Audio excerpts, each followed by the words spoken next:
കടിക്കാതിരിക്കാൻ ഇനി കൗൺസിലിംഗ് നൽകാം. പരിഹാസവുമായി സുപ്രീം കോടതി. കടിക്കാതിരിക്കാൻ നായ്ക്കൾക്ക് കൗൺസിലിംഗ് മാത്രമാണ് ബാക്കിയെന്ന് മൃഗസ്നേഹികളെ പരിഹസിച്ച് സുപ്രീം കോടതി.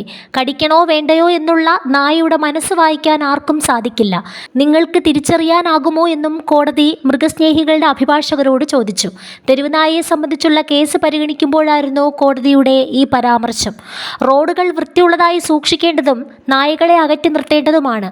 ഒരുപക്ഷെ അവ കടിക്കില്ലായിരിക്കാം, എന്നാൽ അപകടങ്ങൾക്ക് കാരണമാകുന്നു. നായകൾ ആളുകളെ കടിക്കുകയും പിന്തുടരുകയും ചെയ്യും. ജസ്റ്റിസുമാരായ വിക്രം നാഥ്, സന്ദീപ് മേത്ത, NV അഞ്ജരിയ എന്നിവരടങ്ങിയ ബെഞ്ചാണ് കേസ് പരിഗണിച്ചത്. ദേശീയപാതകളിൽ നിന്നും നായകളെ മാറ്റുന്നതിലെ പുരോഗതി കോടതി മുമ്പ് കേസ് പരിഗണിച്ചപ്പോൾ ചോദിച്ചിരുന്നു.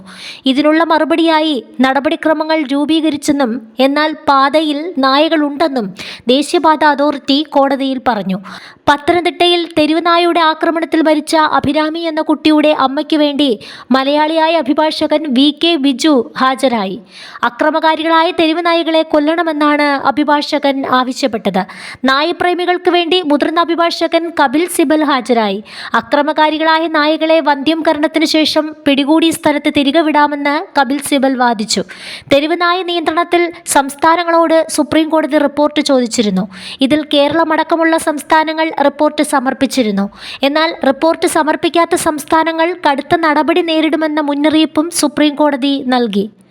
വാദം നാളെയും തുടരും.